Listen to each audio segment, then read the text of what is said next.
ইমানের বলে বলিয়ান হয়ে ইমানের জজ্বায় উজ্জীবিত হয়ে আজকে আমাদের সামনের পথ আগাইতে হবে। যত কষ্ট আসুক, বালা আসুক, মুসিবত আসুক না কেন, এই শাহজালালের বাংলায়, শাহপুরাণের বাংলায়, এই শাহ মাকদুমের বাংলায় আমরা কখনো নাস্তিক, বেদিন, কাফের, বেঈমানদের রাজত্ব হতে দিব না। ঠিক না বেঠিক?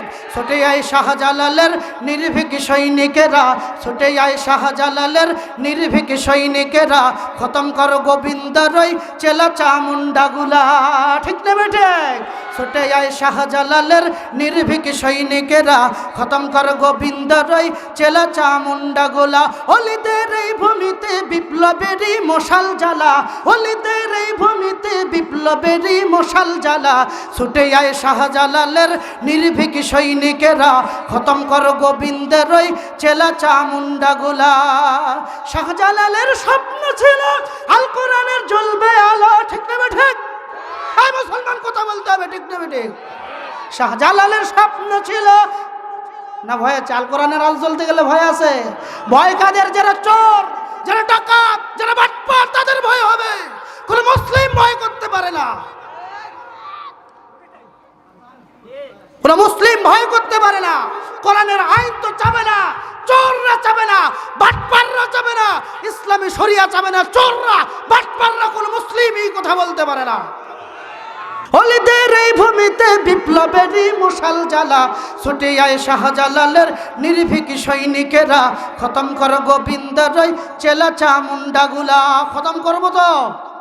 করবো তো? সেই ইমান আছে। এজন্য ইমানের জজবায় উজ্জীবিত হব, আল্লাহ রসুলের আদর্শে আদর্শবান হব।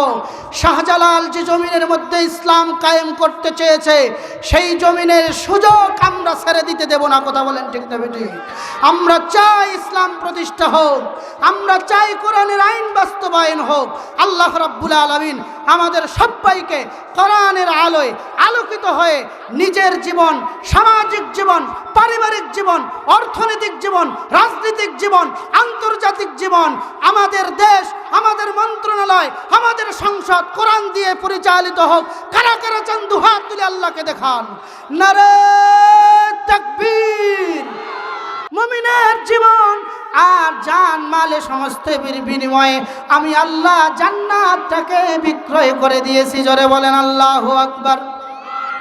প্রিয় উপস্থিতি, আল্লাহ রাব্বুল আলামিন মুমিনের কেমন পরীক্ষা নেই শুনেন।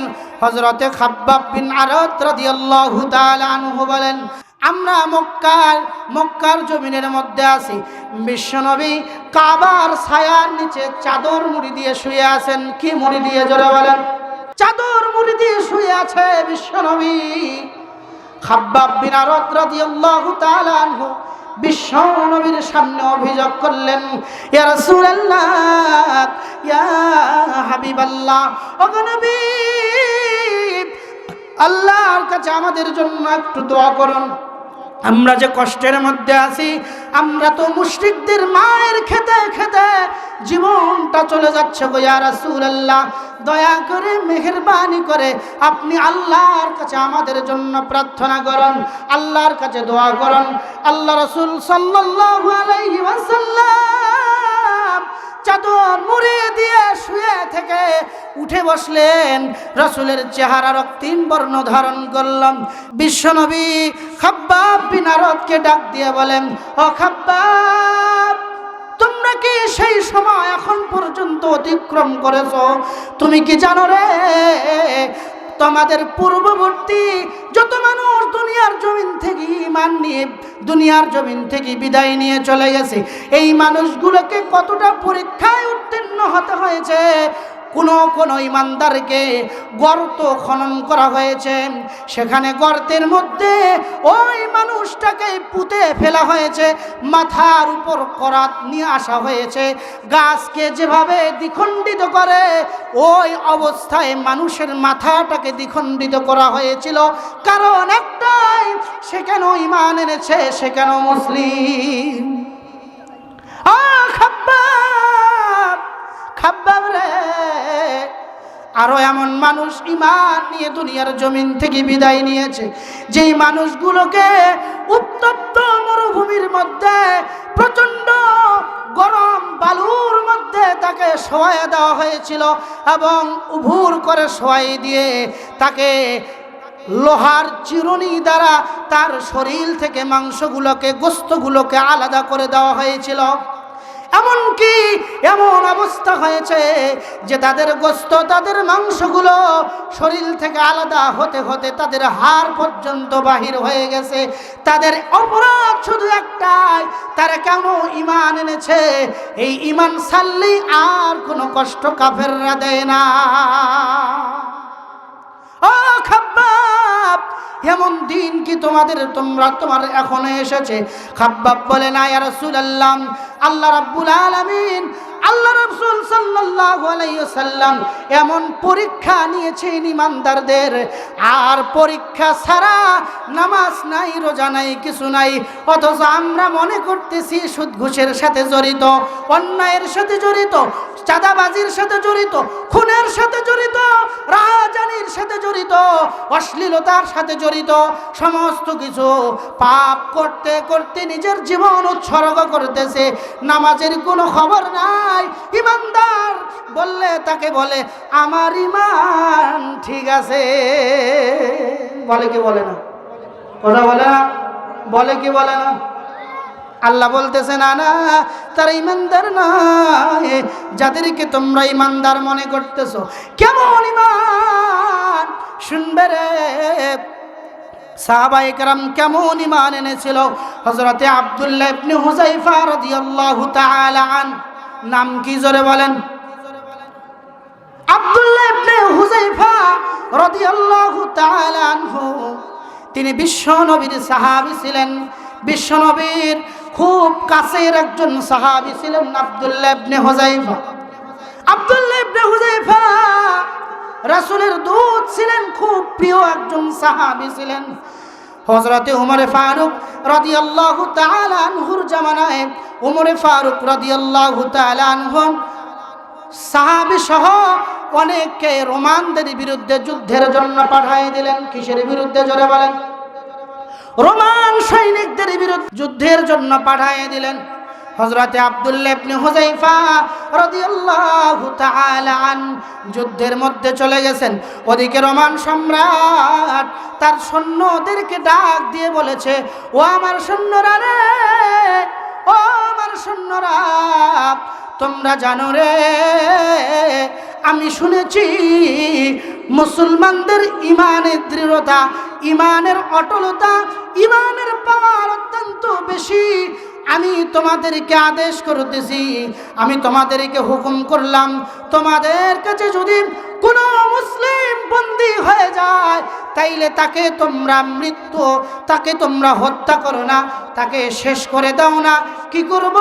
তাকে বন্দী করে আমার দরবারে তোমরা নিয়ে এসো। কার দরবারে? রোমান সম্রাটের দরবারে নিয়ে আসার জন্য বলা হলো। প্রিয় উপস্থিতি, আলোচনায় মন দেন। কেমন ঈমান হতে হবে। আব্দুল্লাহ ইবনে হুযায়ফাকে বন্দী করে যখন রোমান সম্রাটের দরবারে নিয়ে যাওয়া হলো, রোমান সম্রাট আব্দুল্লাহ ইবনে হুযায়ফার চেহারার দিকে বারবার তাকায়। আব্দুল্লাহ ইবনে হুযায়ফা রাদিয়াল্লাহু তাআলা আনহুকে প্রশ্ন করে সম্রাট বলে, ও আব্দুল্লাহ ইবনে হুযায়ফা, আমি তোমার কাছে প্রস্তাব পেশ করলাম, যদি তুমি ঈমান থেকে ফিরে আসো, মুহাম্মদুর রাসূলুল্লাহর দিন থেকে যদি তুমি ফিরে আসো রে, তাইলে তোমাকে আমি জীবন থাকা অবস্থায় তোমাকে চলে যেতে দেব। আব্দুল্লাহ ইবনে হুযায়ফা ডাক দিয়ে বলে, ও রোমান সম্রাট, শুনো রে, আমার জীবন চলে যাবে রে, তারপরও আমি ঈমানকে কখনো বিক্রি হতে দিব না। জোরে বলেন আল্লাহু আকবার। রোমান সম্রাট ডাক দিয়ে বললাম, ও আব্দুল্লাহ ইবনে হুযায়ফা, তুমি যেহেতু এই চুক্তিতে আবদ্ধ হতে পারলে না, তোমার উপর আমি দ্বিতীয় আরেকটি চুক্তি দেই। সেটা হলো, ও হুযায়ফা, ও আব্দুল্লাহ ইবনে হুযায়ফা, শুনো রে, তুমি যদি মুহাম্মাদের ধর্ম ত্যাগ করো রে, তাইলে তোমাকে আমি আমার রাজত্বের অংশীদার করব। অর্থাৎ অর্ধেক ধন সম্পদ থেকে শুরু করে আমার যা কিছু আছে সমস্ত কিছুতে আমি তোমাকে অংশগ্রহণ করাবো। রোমান সম্রাট তৎকালীন খুব বড় শক্তিশালী সম্রাট ছিল। রোমান সম্রাট যখন বললাম আমার রাজত্বের অর্ধেক তোমাকে দিয়ে দিব, তারপরও তুমি ঈমান থেকে ফিরে আসো, আব্দুল্লাহ ইবনে হুযায়ফা ডাক দিয়ে বলে, ও সম্রাট, শোনো রে, তোমার একটা মাত্র রাজত্ব কেন রে, পৃথিবীর সমস্ত রাজ্য যদি আমাকে দেওয়া হয়, আর আমি যদি সমস্ত পৃথিবীর রাজত্ব করি, আর যদি আমাকে বলা হয় যে এই রাজত্বের বিনিময়ে তুমি ঈমান বিক্রি করে দাও, আমি আল্লাহর হস্তে ওয়াদা করতেছি আমি আমার ঈমানকে কখনো বিক্রি হতে দিব না। জোরে বলেন আল্লাহু আকবার। সম্রাট খুবই রাগান্বিত হয়ে গেল। চিন্তা করলাম একে এই ভয় দেখাইলে হবে না, আরো বড় প্রচন্ড ভয় দেখাইতে হবে। কি করব? আব্দুল্লাহ ইবনে হুযায়ফাকে দুই হাত দুই পা বেঁধে দেওয়ালের সাথে আটকায় রাখতে বললাম। দেওয়ালের সাথে যখন আটকায় রাখতে বললাম, দেওয়ালের সাথে আটকায় রেখে তীরন্দাজদেরকে বলল, তীরন্দাজ বাহিনীরা, শোনো রে, আব্দুল্লাহ ইবনে হুযায়ফা, ওই যে তোমরা দেখতেছো তাকে তোমরা মেরো না, তাকে ভয় দেখানোর জন্য তার হাতের কাছে, পায়ের কাছে, চোখের মাথার কাছে তোমরা বারবার তীর নিক্ষেপ করবে। ওখান থেকে ফিরে নিয়ে আসলো, এবার প্রচন্ড রকমের ভয় দেখালাম। আব্দুল্লাহ ইবনে হুযায়ফার সামনে উত্তপ্ত একটি তেলের ডেক নিয়ে আসা হলো, আর আব্দুল্লাহ ইবনে হুযায়ফাকে ডাক দিয়ে বলল, ও আব্দুল্লাহ ইবনে হুযায়ফা রে, শুনো রে, তুমি যদি ঈমান ত্যাগ না করো, তোমার জন্য উত্তপ্ত গরম তেল তোমার জন্য তৈরি করা হয়েছে। দুইজন মুসলিম বন্দীকে নিয়ে এসে ওই গরম তেলের ডেকের মধ্যে ফালাইয়ে দেওয়া হলো। কয়জন? জোরে বলেন, আরো জোরে বলতে হবে, কয়জন? দুইজনকে নিয়ে আসা হলো, ওই উত্তপ্ত গরম তেলের ডেকের মধ্যে ফেলে দেওয়া হলো। ফেলে দেওয়ার সাথে সাথে আপনারা দেখবেন যেমন ভাবে আপনারা ভাজা পোড়া তেলের মধ্যে ভাজেন, সেইভাবে কিছুক্ষণের মধ্যেই ওই মানুষটা তেলের মধ্যে পড়ে ওই ভাজা পোড়ার মতো তার গোস্ত মাংসগুলো খুলে খুলে শুধু হাড়গুলো ভেসে উঠল। আব্দুল্লাহ ইবনে হুযায়ফা ডাক দিয়ে বলে, না না। আব্দুল্লাহ ইবনে হুযায়ফাকে বলল, কিছুক্ষণ আগে তোমার দুজন বন্দীকে এমন ভাবে কষ্ট দিয়ে দুনিয়ার জমিন থেকে বিদায় করা হয়েছে, বলো বলো তুমি ঈমান দিবে নাকি? আব্দুল্লাহ ইবনে হুযায়ফা রাদিয়াল্লাহু তাআলা আন বিশ্বনবীর সাহাবীর ঈমানের দৃঢ়তা, ঈমানের অটলতা দেখেন। ও মুসলমান, যারা 2 টাকার লোভে, 5 টাকার লোভে, 500 টাকার লোভে সামনে ঈমানকে বিক্রি করে দিবেন, আপনার সাক্ষ্যকে বিক্রি করে দিবেন, তারা চিন্তা করেন তারা আসলেই মুসলমান নামক মুনাফিক। কথা বলেন ঠিক না বেটে? কথা বলেন ঠিক না বেটে? প্রিয় উপস্থিতি, প্রিয় উপস্থিতি, আব্দুল্লাহ ইবনে হুযায়ফাকে যখন ওই তেলের ডেকের মধ্যে নিয়ে যাওয়া ফালানোর জন্য প্রস্তুতি চলতেছে, কোথায় নিয়ে যাচ্ছে জোরে বলেন? তেলের ডেক, উত্তপ্ত তেল, এই অবস্থার মধ্যে তাকে নিয়ে যাওয়া হচ্ছে, তাকে তেলের মধ্যে ফালাইয়ে দেওয়া হবে, তাকে তেলের মধ্যে ফালাইয়ে দেওয়া হবে।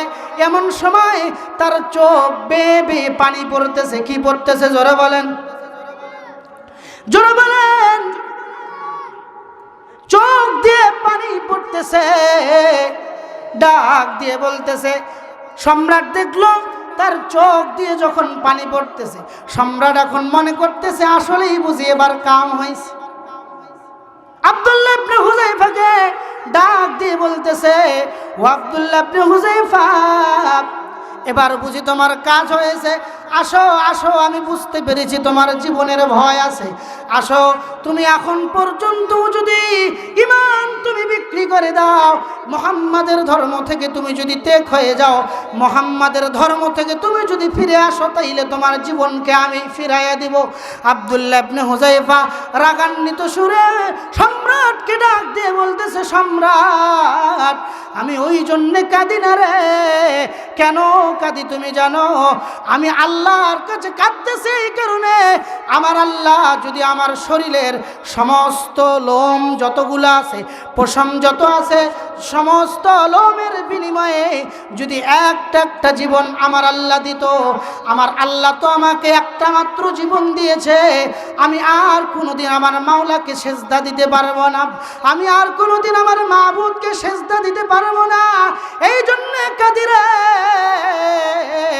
আমার শরীরের প্রত্যেকটি লোমের বিনিময়ে যদি আমার আল্লাহ আমাকে জীবন দিত, তাইলে আজকে আমার আল্লাহর জন্য, কোরআনের জন্য, ইসলামের জন্য, রাসূলের আদর্শের জন্য আমি আল্লাহর কাছে আমার প্রত্যেকটা জীবনকে আল্লাহর জন্য উৎসর্গ করতাম।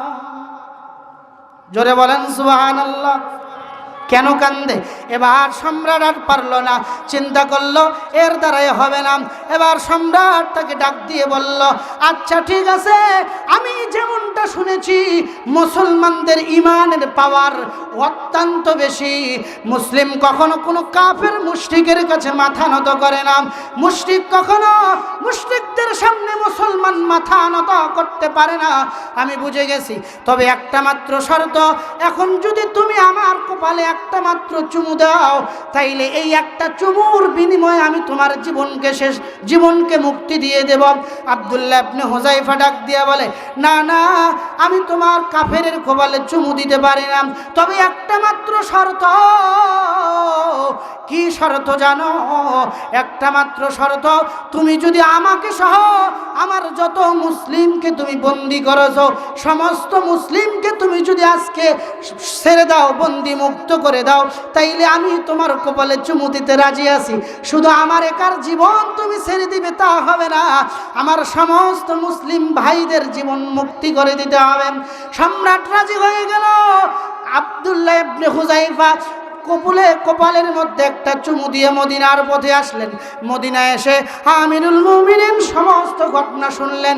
শোনার পরে হুযায়ফা রাদিয়াল্লাহু তাআলা আনহুকে বুকের মধ্যে জড়ায়া দুই চোখে কপালের মধ্যে চুমু দিয়ে মুসলমানদেরকে ডাক দিয়ে বলতেছে, মুসলমানরা রে, শুনো রে, আজকে সমস্ত মুসলিমদের আব্দুল্লাহ ইবনে হুযায়ফার কপালে চুমু দেওয়া বাধ্যতা হয়ে গেছে।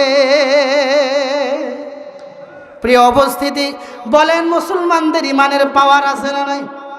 আরো জোরে বলেন, আছে না নাই? আপনার মতো আমার মতো ফজরের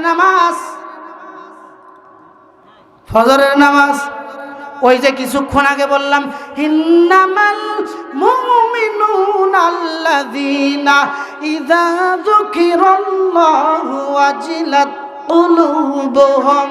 প্রিয় উপস্থিতি, মুমিনের গুণ, প্রথম নম্বর গুণই হচ্ছে মুমিন আল্লাহর নাম শোনার সাথে সাথে ভয়ে প্রকম্পিত হবে। ফজরের সময় আযান হয়, আল্লাহু আকবার, আল্লাহু আকবার। কার নাম জোরে বলেন? কথা বলে না, কার নাম? আল্লাহু আকবার, আল্লাহু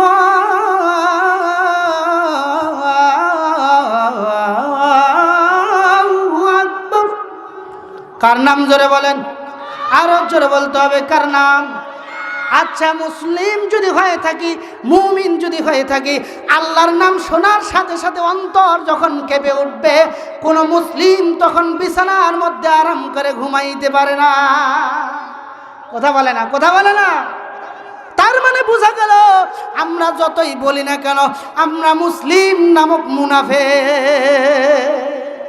কথা বলে না। যারা কোরআনের আইন চালে, কোরআনের আইন চাইলে যাদের চুলকায়, রাসূলের আদর্শ দেশে বাস্তবায়ন হোক যাদের চুলকায়, তারা মুমিন না মুনাফিক? কথা বলে না, মুমিন না মুনাফিক? প্রিয় উপস্থিতি, এই জন্য সতর্ক থাকতে হবে, কোরআনের দিকে আমাদের ফিরে আসতে হবে, ঈমান থাকতে হবে। সাহাবায়ে কেরাম রাদিয়াল্লাহু তাআলা আনহুর মতো কেমন ঈমান থাকতে হবে? যদি আপনার এমন ঈমান থাকে, তাইলে আমার আল্লাহ রাব্বুল আলামিন ডাক দিয়ে বলতেছে, ইন্নাল্লাযীনা ক্বালু রাব্বুনাল্লাহ,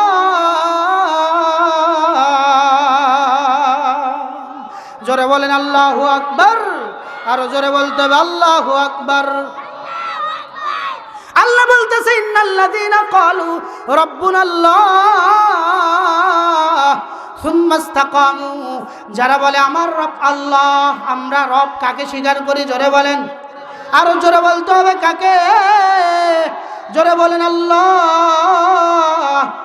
আল্লাহু আল্লাহু কি যে মধুর নাম, আল্লাহু আল্লাহু কি যে মধুর নাম, ডাকলে ও নাম সোহাগ ভরে, নিত্য জোরে প্রেম সাগরে, রাখলে ও নাম মনের কাবায়, রাখলে ও নাম মনের কাবায়, নাচে রক্ত ঘাম।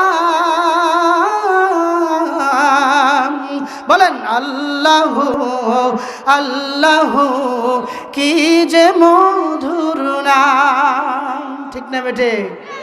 মুমিন মুসলমানের ঈমানের মধ্যে সব সময় কার নাম থাকবে? আরো জোরে বলেন কার নাম? সব সময় আমরা নাম জপি এখন নেতাজির। কোন দিন আসবে নেতাজি, আমার ঘুম হয় না। কথা বলে না, কথা বলে না, ঠিক না? প্রিয় উপস্থিতি, আসুন আমাদেরকে ইসলামের পথে আসতে হবে। তাহলে আল্লাহ বলতেছে, ইন্নাল্লাযীনা ক্বালু রাব্বুনাল্লাহ সুম্মা ইসতাকামু, যারা ইস্তেকামত থাকবে, অটল থাকবে, অবিচল থাকবে, যতই জীবন যাক না কেন, সম্পদ যায় না কেন, সন্তান যাক না কেন, নিজের জীবন চলে যাবে, স্ত্রীকে বিধবা করব, সন্তানকে বিধবা করব, জেল খাটবো, জুলুম নির্যাতন সহ্য করব, যতই কষ্ট আসুক, বালা আসুক, মুসিবত আসুক, সব সময় ইস্তেকামত থাকবো, অটল থাকবো, অবিচল থাকবো কার পথে? আরো জোরে বলেন কার?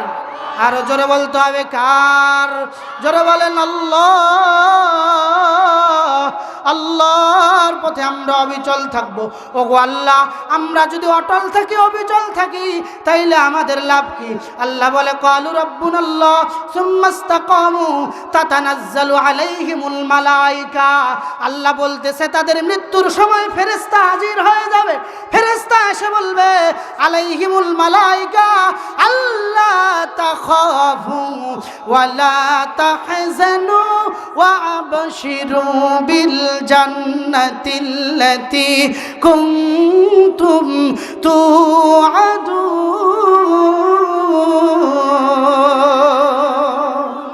আরো জোরে বলতে হবে আল্লাহু আকবার।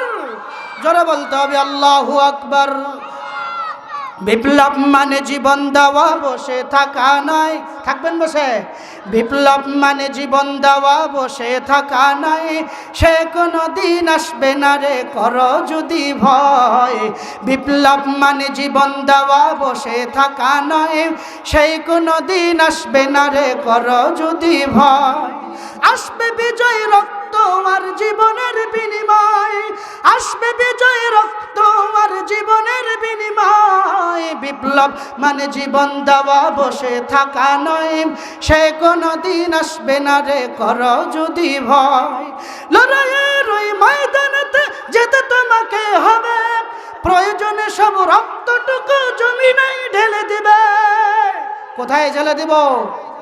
লড়াইয়ের ওই ময়দানেতে যেতে তোমাকে হবে, প্রয়োজনে সব রক্তটুকু জমিনেই ঢেলে দেবে, তবুও তোমায় লড়তেই হবে, মানিবে না পরাজয়, তবুও তোমায় লড়তেই হবে, মানিবে না পরাজয়। বিপ্লব মানে জীবন দেওয়া, বসে থাকা নয়, সে কোনো দিন আসবে না রে, করো যদি ভয়। আল্লাহ তাখাফু ওয়ালা তাহজানু ওয়া আবশিরু বিল জান্নাতিল্লাতী কুনতুম তুআদুন।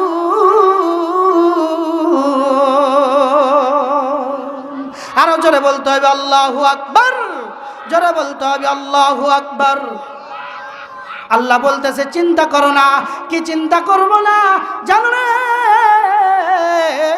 জানো তোমাদের জন্য আল্লাহর প্রতিশ্রুতিবদ্ধ যেই জান্নাত আছে, সেই জান্নাতের তোমরা মেহমান হবে। বলেন আল্লাহু আকবার। আরো জোরে বলতে হবে আল্লাহু আকবার। প্রিয় উপস্থিতি, ইমানের বলে বলিয়ান হয়ে, ইমানের জজ্বায় উজ্জীবিত হয়ে আজকে আমাদের সামনের পথ আগাইতে হবে। যত কষ্ট আসুক, বালা আসুক, মুসিবত আসুক না কেন, এই শাহজালালের বাংলায়, শাহপরানের বাংলায়, এই শাহ মাকদুমের বাংলায় আমরা কখনো নাস্তিক, বেদিন, কাফের, বেঈমানদের রাজত্ব হতে দিব না। ঠিক না বেঠিক? ছুটে আয় শাহজালালের নির্ভীক সৈনিকেরা, ছুটে আয় শাহজালালের নির্ভীক সৈনিকেরা, খতম কর গোবিন্দরই চেলা চামুন্ডাগুলা। ঠিক না বেঠিক? ছুটে আয় শাহজালালের নির্ভীক সৈনিকেরা, খতম কর গোবিন্দরই চেলা চামুন্ডাগুলা। অলিদের এই ভূমিতে বিপ্লবেরই মশাল জ্বালা, অলিদের এই ভূমিতে বিপ্লবেরই মশাল জ্বালা। ছুটে আয় শাহজালালের নির্ভীক সৈনিকেরা, খতম কর গোবিন্দেরই চেলা চামুন্ডাগুলা। শাহজালালের স্বপ্ন ছিল আল কোরআনের জ্বলবে আলো। ঠিক না বেঠিক? এই মুসলমান কথা বলতে হবে। ঠিক না বেঠিক? শাহজালালের স্বপ্ন ছিল না ভয় আছে? আল কোরআনের আলো জ্বলতে গেলে ভয় আছে? ভয় কাদের? যারা চোর, যারা ডাকাত, যারা বাটপার, তাদের ভয় হবে। কোন মুসলিম ভয় করতে পারে না। কোন মুসলিম ভয় করতে পারে না। কোরআনের আইন তো চাবে না, চোররা চাবে না, বাটপাররা চাবে না, ইসলামী শরিয়া চাবে না, চোররা, বাটপাররা, কোন মুসলিম এই কথা বলতে পারে না। প্রিয় উপস্থিতি, আসুন জি, অলিদের এই ভূমিতে বিপ্লবেরই মশাল জ্বালা। ছুটে আয় শাহজালালের নির্ভীক সৈনিকেরা, খতম কর গোবিন্দরই চেলা চামুন্ডাগুলা। খতম করবো তো? করবো তো? সেই ইমান আছে? ফজরের নামাজ পড়ার ইমান নাই। ফজরের নামাজ পড়ার ইমান নাই, আর বলেন যে দেশে ইসলাম কায়েম করবেন। প্রিয় উপস্থিতি, আসুন এজন্য ইমানের জজবায় উজ্জীবিত হব, আল্লাহ রাসূলের আদর্শে আদর্শবান হব। শাহজালাল যে জমিনের মধ্যে ইসলাম কায়েম করতে চেয়েছে, সেই জমিনের সুযোগ আমরা ছেড়ে দিতে দেব না। কথা বলেন ঠিক না বেঠিক? আমরা চাই ইসলাম প্রতিষ্ঠা হোক, আমরা চাই কোরআনের আইন বাস্তবায়ন হোক। আল্লাহ রাব্বুল আলামিন আমাদের সবাইকে কোরআনের আলোয় আলোকিত হয়ে নিজের জীবন, সামাজিক জীবন, পারিবারিক জীবন, অর্থনৈতিক জীবন, রাজনৈতিক জীবন, আন্তর্জাতিক জীবন, আমাদের দেশ, আমাদের মন্ত্রণালয়, আমাদের সংসদ কোরআন দিয়ে পরিচালিত হোক। কারা কারা চান দুহাত তুলে আল্লাহকে দেখান। নারে